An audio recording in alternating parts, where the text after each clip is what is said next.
She never expected the worst moment of her life would begin inside a hospital room. The air was heavy with the smell of disinfectant, the white walls too bright, too cold, and yet her heart was pounding so loudly it drowned out everything else. She was in pain, not only from her pregnancy, but from the weight of betrayal that had been building for months. Her husband, a man admired in the business world as a self-made millionaire, stood by her side not with care or compassion, but with irritation flickering in his sharp eyes. This was supposed to be a moment of tenderness. She was carrying his child, the heir he had often spoken about in grand speeches to friends and colleagues. But behind closed doors, the truth was far uglier. For him, she was no longer the woman he had once courted with promises of forever. To him, she was weak, fragile, a burden to his shining image. And in that hospital room, as she held her stomach and tried to breathe through the cramps, his face twisted with frustration, not concern. "You're always causing problems," he hissed under his breath. His voice carried the sharpness of a blade.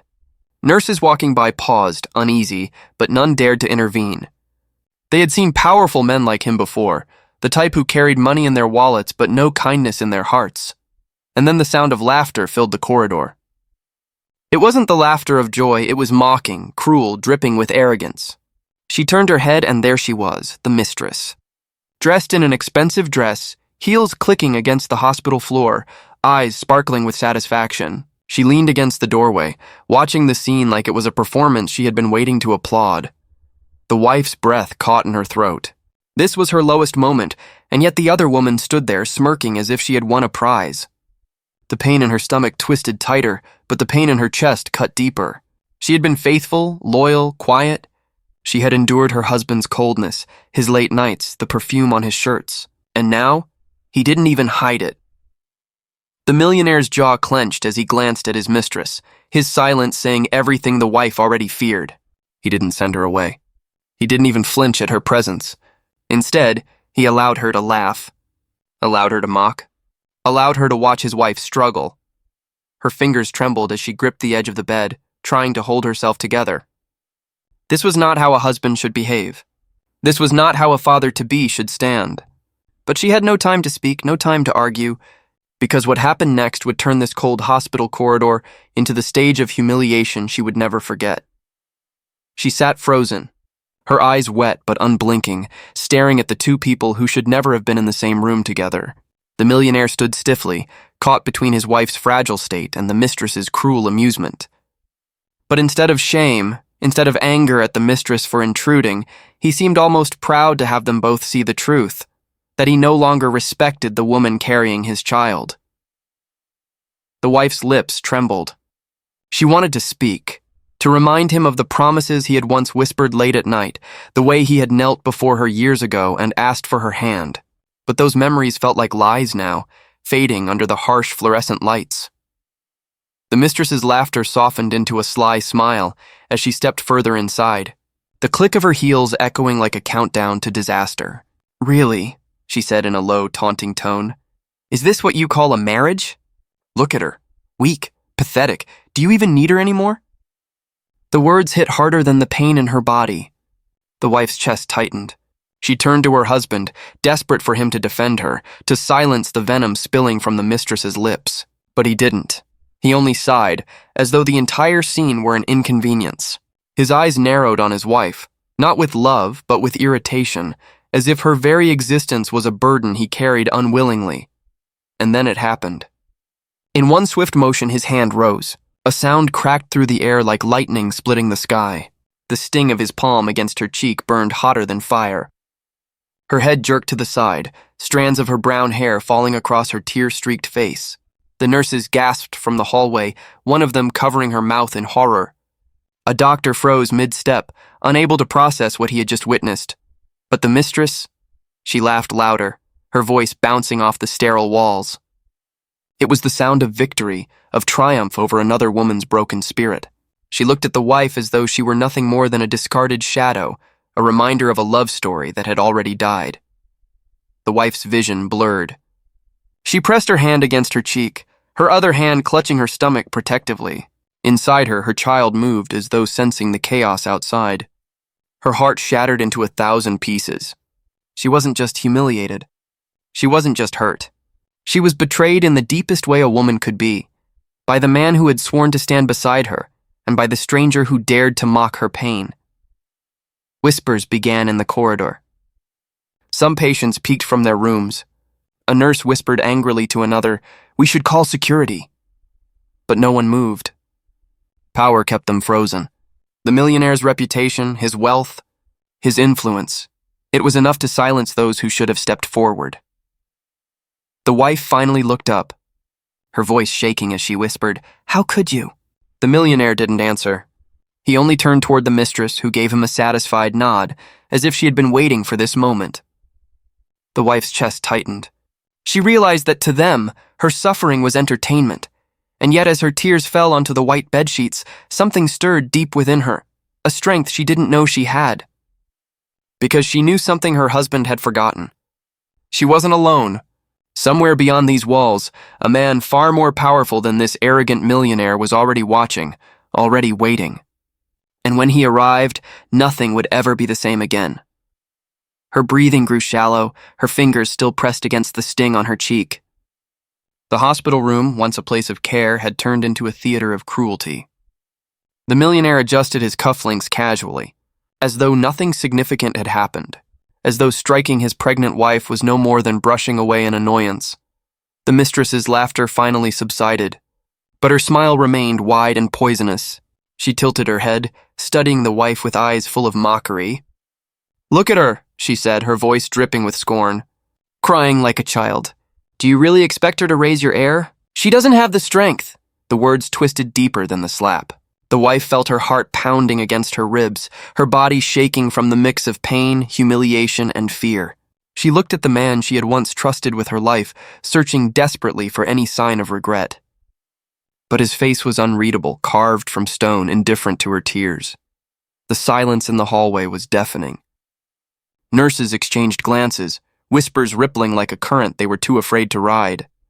Some wanted to step forward to defend her, but the shadow of the millionaire's influence loomed too large.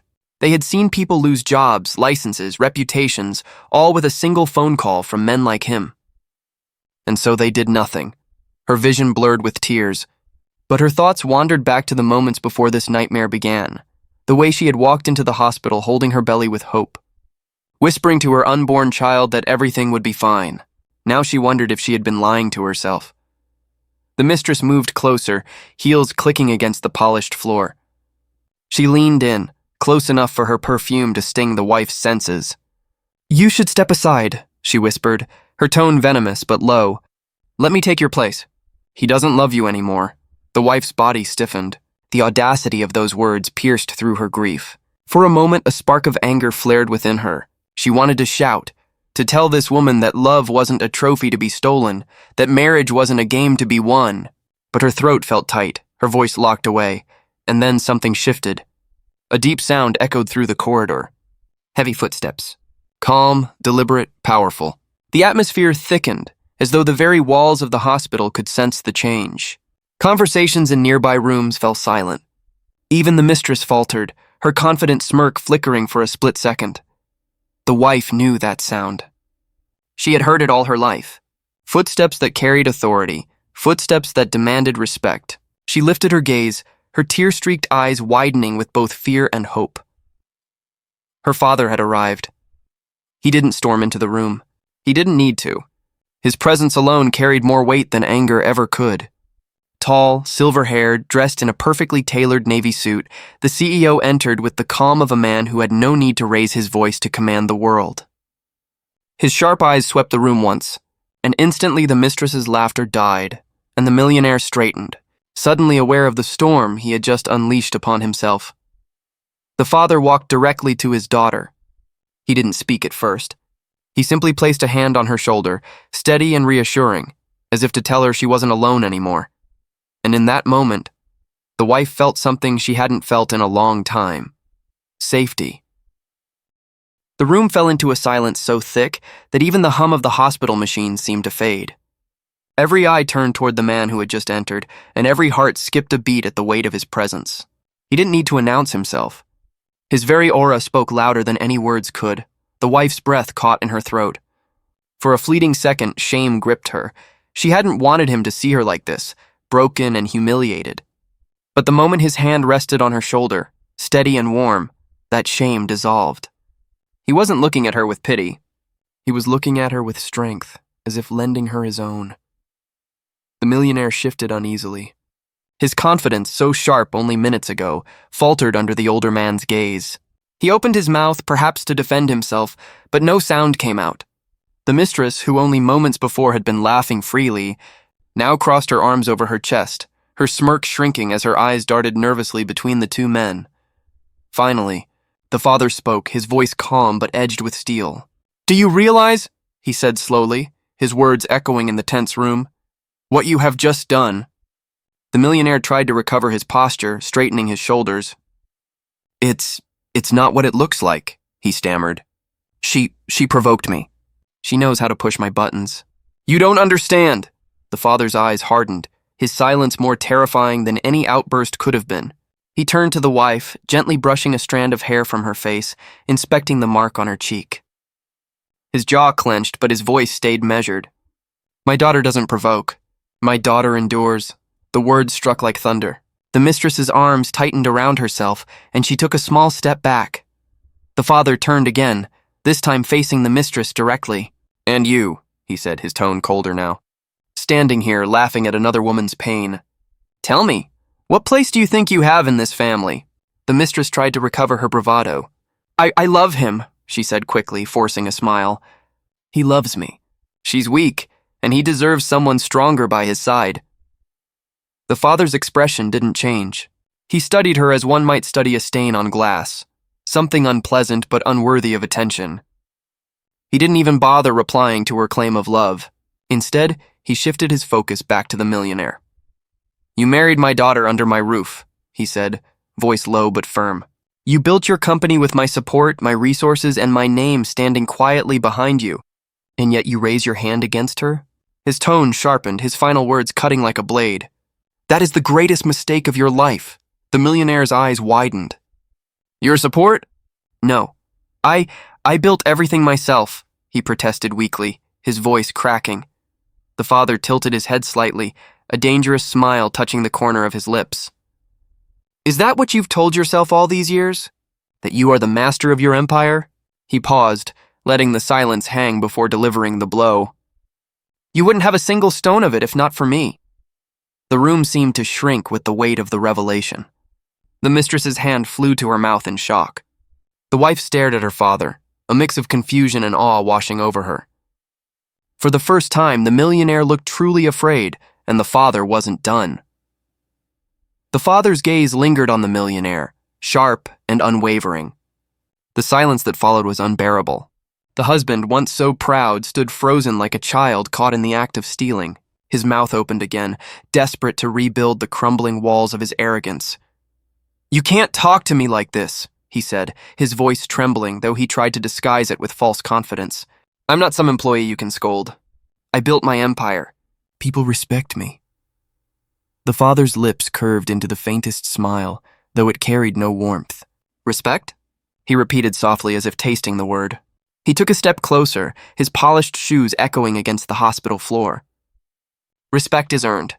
Fear can be bought. But you," his eyes narrowed, "you have neither. What you call an empire is nothing more than a castle of sand, built with money that never belonged to you." The mistress gasped softly. She looked at the millionaire, searching his face for reassurance, but his rigid jaw and darting eyes betrayed the truth.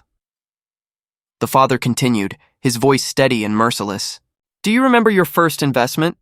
The company that everyone praised you for building overnight?" He leaned forward slightly. "It was my signature on the loan that made it possible. My influence that opened the doors. And every contract you ever signed since, every deal you bragged about, was secured by the weight of my name standing silently in the background." The millionaire's face paled. He stuttered, "No, that's not true. I worked hard." "You worked," the father interrupted. "But without me, you would have been another man with empty dreams and borrowed suits. Don't fool yourself. The world sees you as powerful only because I allowed it." The room grew colder. The wife's eyes widened, the truth washing over her. For years, she had wondered why her husband's company had risen so quickly, how doors seemed to open for him effortlessly. Now she understood. It was her father, not her husband, who had built that path. The mistress's confidence drained from her face. She clutched her purse tightly, her red lips trembling. "You mean all his wealth?" The father turned his gaze toward her, his expression unreadable. "All of it," he said flatly. "Every car, every house, every company share under my shadow, under my control. Without my daughter, he is nothing. Without me, he is less than nothing." The mistress staggered back a step. Her laughter, her arrogance, all of it crumbled in an instant. She had thought she was winning, that she was standing beside a man of true power. But now she realized she had been clinging to an illusion. The millionaire's face twisted in anger, though it was lined with fear. "You can't take this from me," he growled. "I've worked too hard. People follow me, not you." The father's expression remained calm, but his words struck like a hammer. "Follow you?" He took another step forward, his presence looming. "Then let us see how many still follow when I reveal the truth. Your infidelities, your debts, the fraud you buried beneath your accountant's books. Do you think your empire will stand when every investor learns you've been living off borrowed power?" The millionaire's body stiffened, his bravado finally breaking. Sweat trickled down his temple. He glanced at the mistress, hoping for support, but her eyes were wide with horror. She had no strength left to stand beside him. The father looked down at his daughter once more. His hand remained steady on her shoulder, grounding her, reminding her that she was not weak, not alone. Then he straightened, his voice low and final. "Your reign ends tonight." The silence that followed was heavier than thunder. The millionaire stood frozen, his chest rising and falling with uneven breaths, his pride slipping away like sand through desperate fingers. He opened his mouth, but no words came. His mistress shifted uncomfortably at his side, her earlier arrogance now replaced with dread. The father took a single step forward, and it was enough to make the air crackle with tension. "For years," he said evenly, "I've watched you wear the mask of a man. To the world, you were brilliant, ambitious, unstoppable. But tonight, you revealed who you truly are. Weak, cruel, and empty." His words carved through the room like a blade. The millionaire's fists clenched. "You think you can destroy me? You think people will believe you over me?" His voice rose, a mixture of panic and fury. "I have money. I have friends in high places. No one will listen to you." The father's expression remained calm, but his eyes glimmered with something colder than anger. Certainty. "Friends?" he repeated softly. "You'll find that they were never yours. They were mine. You only borrowed their loyalty, and as of this moment, I am calling it back." The mistress gasped. "What do you mean?" she asked, her voice trembling. The father's gaze cut to her like a knife. "It means every account, every property, every share tied to his name is already shifting back to its rightful place. Lawyers are filing papers as we speak. His empire is gone." The millionaire staggered as if struck. No, you can't do this." He lunged forward, but 2 hospital security guards appeared in the doorway, summoned quietly by the staff who had been watching in horror. They didn't need instructions. The father's nod was enough. The mistress took a step back, clutching her purse. "Wait, I didn't know," she stammered. "I thought he told me." Her words faltered as her eyes darted between the father and the broken man she had once believed was untouchable.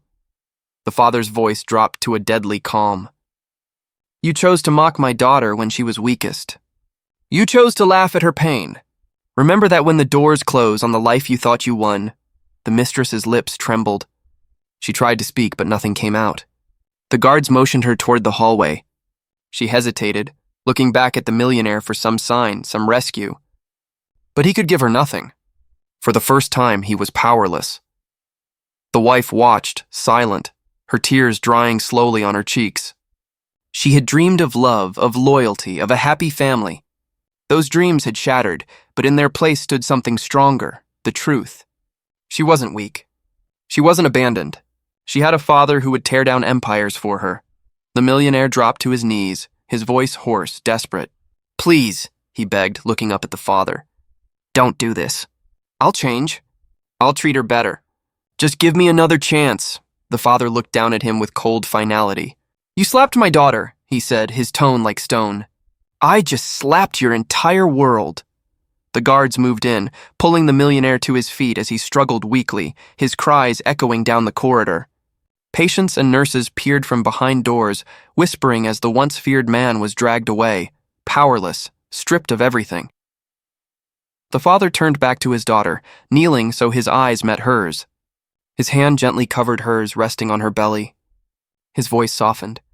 "You and your child will never suffer again. That is my promise." And for the first time that night, the wife let out a shaky breath of relief.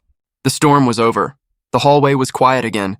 The echoes of shouting and desperate pleas had faded down the corridor, swallowed by the steady hum of hospital machines. The once proud millionaire was gone, dragged out with nothing left but the hollow sound of his own downfall.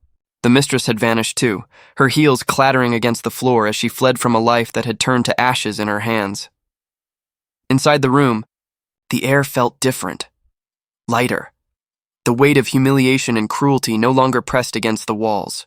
Instead, there was silence, a silence that carried comfort, not fear. The father remained by his daughter's side, his hand still resting gently over hers.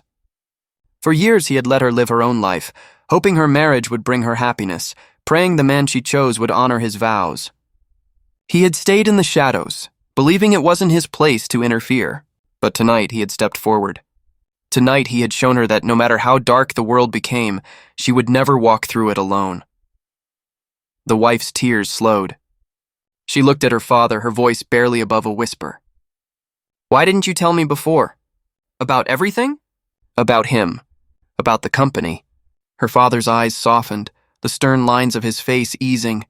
"Because I wanted you to believe in your marriage," he answered quietly. "I wanted you to believe in him.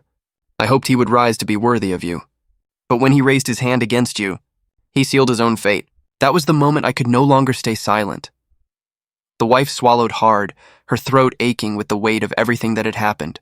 Her hand rested on her stomach, feeling the faint kick of life inside her. For the first time in months, she smiled faintly, though her eyes were still wet. "I thought I had lost everything tonight," she admitted. "But I see now. I've gained more than I realized." Her father gave a small nod. "You've gained freedom, and soon you'll hold the greatest gift in your arms. A child who will grow up knowing love, not cruelty, strength, not weakness." The words settled in her heart like a warm light, pushing out the cold shadows that had lingered too long. For the first time in a long time, she felt safe enough to breathe deeply, to believe that tomorrow could be better. The nurses, who had watched silently from the doorway, exchanged glances of quiet relief. They knew they had witnessed more than a family dispute. They had witnessed justice. A powerful man had been stripped bare, not by force but by truth. And the quiet strength of a father had reminded everyone that no matter how high arrogance climbs, it always falls.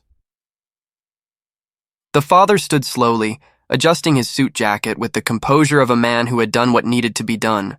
He turned to his daughter one last time and spoke with gentle certainty. "You are stronger than you think. And never forget, you carry my blood. You will rise just as I did." The wife closed her eyes, holding on to his words, letting them sink deep.